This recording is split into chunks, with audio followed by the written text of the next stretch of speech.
কৃষক বন্ধু, আজকে আলোচনা করব ফসলের নিমাটো রোগ, অর্থাৎ যেটাকে আমরা ফসলের কৃমি রোগ বলি।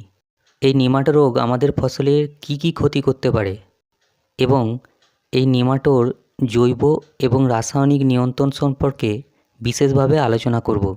তাই বন্ধুরা, ভিডিওটি না টেনে সম্পূর্ণ ভিডিওটি মন দিয়ে দেখবেন এবং পারলে ভিডিওতে একটি লাইক দিয়ে দেবেন।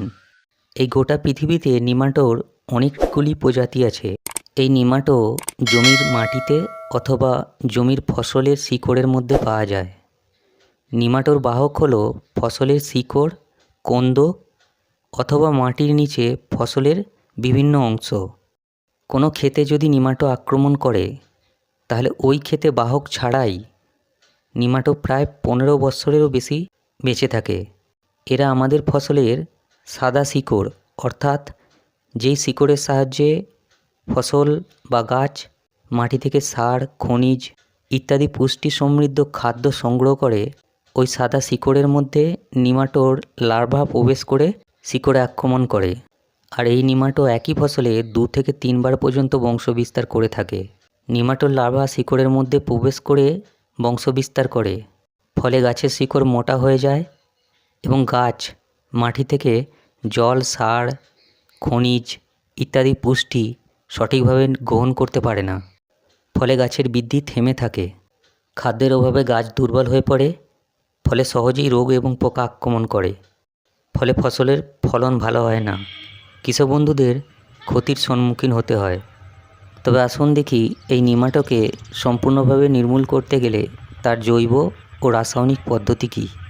কৃষক বন্ধু, জৈবিকভাবে নিমাটোকে নিয়ন্ত্রণ করতে গেলে জমিতে প্রচুর পরিমাণে জৈব সার ব্যবহার করতে হবে। সবথেকে ভালো হয় জমিতে প্রতি বছর 100 কেজি করে নিমখোল ব্যবহার করা। এছাড়াও আপনারা যদি রাসায়নিকভাবে নিমাটোর নিয়ন্ত্রণ করতে চান, তাহলে এই সময় দুটো প্রোডাক্ট ভালো কাজ করছে। একটি হলো আদামা কোম্পানির নিমিজ। এতে রাসায়নিক আছে ফ্লুয়েনসালফান 2 GR। এটি একটি দানাকৃত নিমাটোসাইড। কৃষক বন্ধু, এই নিমিটেজ চারা রোপণের 2 থেকে 3 দিনের মধ্যে রিং পদ্ধতিতে চারার চারিদিকে মোটামুটি 8 সেন্টিমিটার দূরত্বের মধ্যে কিছু বালির সঙ্গে মিশিয়ে প্রয়োগ করতে হবে। এর মাত্রা প্রতি চারা পিছু 1.5 গ্রাম অথবা একর প্রতি 2 কেজি। এছাড়াও আরেকটি রাসায়নিক হলো বাহার কোম্পানির ভলিউম প্রাইম, আর এর রাসায়নিক ফ্লোপাইরাম 34.48% SC। আর এই ভলিউম প্রাইম ড্রেঞ্চিংয়ের মাধ্যমে ব্যবহার করতে হয়।